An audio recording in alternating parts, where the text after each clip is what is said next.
Finals now, the eve of Game 3. Warriors and Celtics were tied a game apiece. Despite the big Game 2 victory, not all was well for the Warriors. They've gotten very little production on the offensive end from Klay Thompson. 4 of 19 shooting night for Klay, his worst shooting percentage of the season, but he's not at all concerned about finding his stroke and has drawn some inspiration, as many do, from YouTube. I'll probably just YouTube Game 6 Klay because there's some very high pressurized situations I was in, and I ended up shooting the ball well. And when you can do it, when your back's against the wall, you know you can do it at any given moment. It's just about keeping that mental strong. I think he's just pressing a little bit. You know, he just wants so badly to do well that he's taking some bad ones. I'm not particularly concerned about it because this isn't the first time it's happened. You know, Klay has a way of responding to mini slumps or whatever you want to call them. History with him has shown there's no predictor to when he can just take it to another level. He's always just found a way, especially in the playoffs, just to make an impact that's loud. The best thing you could probably say is just keep shooting, because that's the only way you get yourself, you know, out of some rough patches. I don't like to use that S word. Meanwhile, for the Celtics, a lot of the chatter in the aftermath of Game 2 is about the physicality the Warriors brought to the defensive end. Draymond Green at the center of much of the conversation after his performance Sunday, something the Celtics and Draymond spoke about again ahead of Game 3. As any competitor would tell you, you know, when you get hit in the mouth like that, it's only one way to respond. And if you're not really ready to do that, then you don't need to be on the stage. With us, I don't think it's the talking as much, as the physicality that they brought that was noticeable. And we know, obviously, that's what Green does. But for us, it's to be who you are. I told him if I was a player or who I was, I'd probably get a double technical immediately. But that's not everybody. And so do what you do and block it out or meet physicality with physicality. You get to the NBA Finals and physicality and meeting force with force is important. And so it's just something that you have to bring to this game. I thought, when I looked back at Game 1, when I watched the film and even just how I felt, I just didn't think they felt us enough. I wouldn't be able to live with myself if I'm going on about my summer and we lost the NBA Finals because we couldn't meet force with force. And so I think that was just kind of it for me, and understanding that, like I said, that is my department. That's where I'm supposed to lead, and I can't let my guys down. Tim Legler joins us now. Tim, sometimes it's just off-day sound. That was really interesting to me because I think both sides were really honest, and you heard Draymond and the Warriors talk about what Draymond does and physicality. How do you best describe the leadership Green provides and how it impacts both sides in this series? I think it was critical the other night, Scott, what he did and what he does a lot of nights for that team, because they got punked in the fourth quarter of Game 1. There's no other word for it.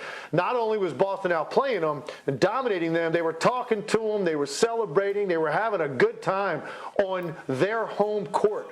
Draymond Green took that personally, and you could see the tone at the beginning of the game. I just think it's important that he's told his team, which are really made up of a lot of laid-back guys, that, hey, it's a rock fight tonight, and I'm in it. And I think they feed off of that energy and the intensity of it. And, Scott, look, we haven't seen a lot of chippiness, I think, throughout the entire postseason. We had none in the Eastern Conference Finals between Miami and Boston. 7 games, you didn't see any of it. I think this is good for Golden State as long as he does not take it too far and hurt his team by not being on the floor. They fed off of that the other night. It was important.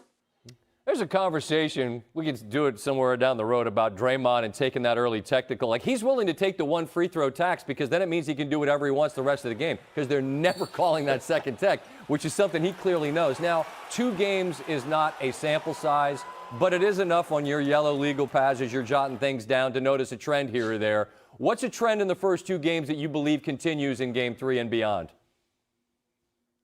I think Steph Curry being great. I think, when you look at Steph Curry, typically, who is he bothered by? He's bothered by guys that are his size, that are lightning quick, And he's bothered by guys that are quick, that have length, and that are out there to try to track him and get behind him. And, Matisse Thybulle is a great example of the job he did on him earlier this year in Philly. I thought was the best defensive job of the season. That's not who Marcus Smart is. He's a great defensive player. He's defensive player of the year, but he does it more with physical strength and positioning. He doesn't have those long arms that are going to bother Steph Curry. And then he gets passed off or he comes off a ball screen. Some of these bigs are not that comfortable being that far out on the floor where Steph is shooting from. So I think he's operating in a great place. He didn't shoot well in game 2, but he has been the best player in this series, and I think that is going to continue. Look, Tatum might outplay him at some point in Boston, but I think Steph Curry is going to be great night in and night out. I just think he's comfortable against this team's personnel. Other side of the coin, something we've seen the first 2 games that you believe is done. Klay Thompson is going to come around, and I think the key is get him something early that's a good look. Maybe if you're Steve Kerr, put in a wrinkle specifically for Klay Thompson to get a look early in the game. He has not had a lot of clean looks in the first 6 minutes, and when he misses 2 or 3 contested ones, you can see what Steve Kerr's alluding to. He does press. He wants the whole game to happen the next time he catches it. He wants to pound that gavel and say, I'm Klay Thompson, damn it, and I'm going to have a big part in this series, and it snowballs against you the other way. So let's get him something early, a dribble handoff into a flare, something where his feet are set and the ball goes in early. I really believe if he makes a couple shots in the first 6 minutes, he's off and running. And I've said he's the tipping point. If he plays great offensively, I don't think Golden State can be beaten. I feel like this is the shooters fraternity that I hear in you right now. And what did Steph say about him? Shooters, you got to just keep on shooting. I know that was always your MO, and I believe it's Klay's as well. Tim, appreciate it. Look forward to talking to you after Game 3, all right? All right, Scott, you got it. Undefeated following a loss this postseason. After Golden State bounced back with a win on Sunday night, Boston will try to respond. Celtics 6-0 following a loss, outscoring opponents by over 15 a game in those contests.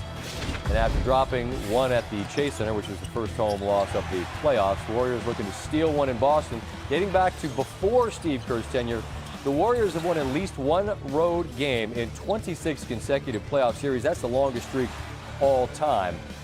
And in best of 7 playoff series, the Game 3 winner of a series tied 1-1 goes on to win 73% of the time. Not as big as predictor as a Game 5 2-2.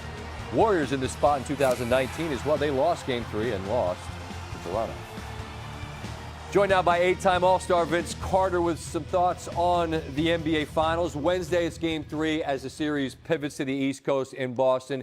And Vince, as you watch the second half of Game 2 Sunday night, what did you notice that developed that you think could have some legs as the series continues on? Third quarters, that is the inevitable third quarters has been the Achilles heel for the Boston Celtics. And it's something about when Golden State comes out of that locker room, they become a different team or a stronger team. And you can just see the tone was set by Draymond in the first quarter, and it carried over in the third quarter. The barrage of three-point shots made by Steph, and then Jordan Poole finds his way. But the thing that people aren't talking about, the defense. They allowed 14 points. Boston scored 14 points in that third quarter, and that's something to be said about a team that is known for their shooting. Of course, they're second-ranked defensively, but we don't talk about them dominating defensively like we talk about offense, and they deserve their flowers. How significant is it that Jordan Poole, a guy who's been struggling to find maybe a little bit of footing and a little bit of confidence for a guy that had a lot of both during the regular season, but he seemed to find it. How significant is that?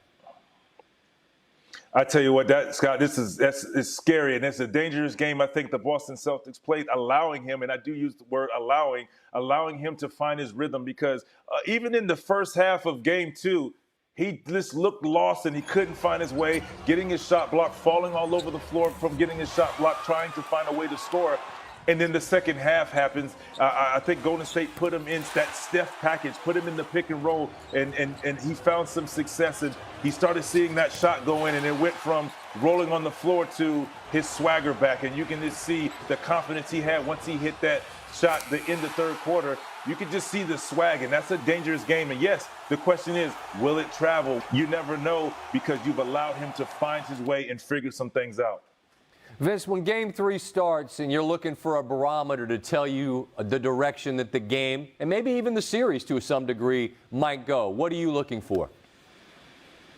I'm looking for the intensity and who hits first in the first quarter. We saw in Game 2, Draymond Green set the tone on the first play of the game by getting into Al Horford and just tying him up for a jump ball. And it wasn't no rah-rah. It was a serious face about this is how we're going to play and setting the tone. Now, will that defense travel onto Boston? And how will Boston bounce back? Because, yes, they're at home and some home cooking. And can they hit first? But for Boston, can they sustain that into the second half, particularly the third quarter? Enjoyed chatting about the finals with you. Off air, I enjoyed chatting about 5-year-old travel baseball and the Bambinos even more. Yes. Shout to all the moms and dads out there cheering their kids on. There's nothing like it, right? Yeah, let's go Chastain Bambinos, baby. Keep